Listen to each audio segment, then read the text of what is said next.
Alhamdulillah, salatu wassalam ala Rasulillah. ذلك الكتاب لا ريب فيه هدى للمتقين. Inshallah wa ta'ala, today we'll reflect upon some of the meanings from Surah Al-Adiyat. Allah subhanahu wa ta'ala, He swears upon certain things.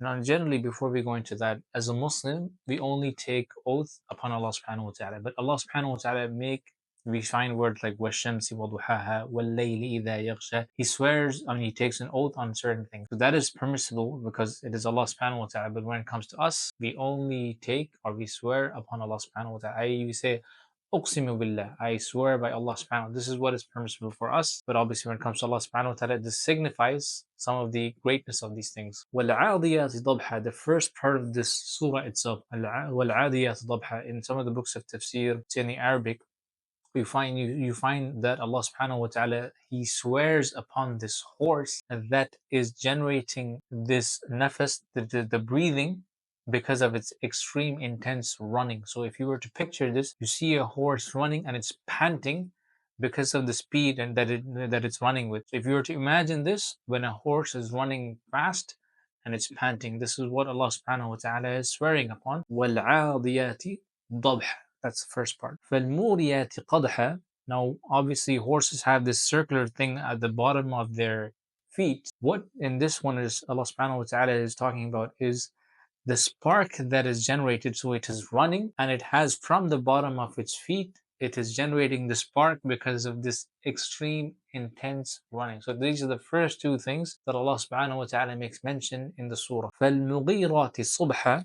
Now the third part in the surah is that we also find Allah subhanahu wa ta'ala talks about when it is entering upon the enemy in the earliest of day. I mean, during the daytime, subha, when it is actually going to enter upon its enemy during the daytime. فَأَثَرْنَ بِهِ نَقْعًا. So if you the next part of the ayah, the dust that is generated because of its charge that it is doing upon the enemy. فَوَسَّطْنَ بِهِ جَمْعًا. That it enters upon the midst amongst the enemies when it is about to attack. So it is doing it in the morning, the dust that is generated, and it's willing to go forth right in the midst of all of this. Now this is the horse. Allah subhanahu wa ta'ala is talking about how the horse behaves. Now the next part, Allah subhanahu wa ta'ala is talking about the insan. Once we just mentioned the fifth ayah, Allah subhanahu wa ta'ala starts in the sixth ayah, Innal insana li rabbihi lakanud. Indeed, mankind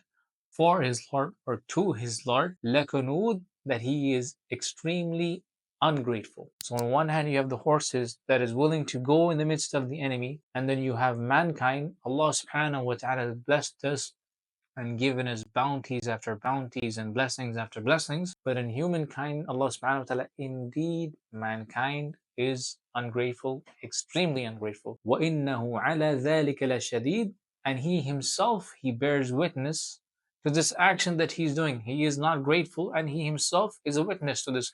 Every single one of us, we bear witness to our own actions. وَإِنَّهُ لِحُبِّ الْخَيْرِ لَشَدِيدٌ. And he has this love, intense love for his wealth. So he loves, obviously, we find many humans, we're not only we're grateful, we like to hold on to our wealth, even though the true inheritors of our wealth is not ourselves, because once you pass away, whatever you gave in charity is what you have truly invested in the hereafter, and what you have left behind is not for yourself, but it is for the ones who will inherit from you. Your inheritors are the ones who will actually benefit from you. So we have this love to keep our wealth for ourselves. The next ayah, Allah subhanahu wa ta'ala makes mention, أَفَلَا يَعْلَمُونَ إِذَا بُعْثِرَ مَا فِي الْقُبُورِ. On that day, whatever's in the earth, i.e. the graves and what the treasures and the humans, everything will be brought forth from whatever is in the earth, and they will be exposed. أَفَلَا يَعْلَمُ. Do you not know? إِذَا بُعْثِرَ مَا فِي الْقُبُورِ. So whatever is in the graves will be brought forth. وَحُصِّلَ مَا فِي الصُّدُورِ. And it will be shown what was in their chest.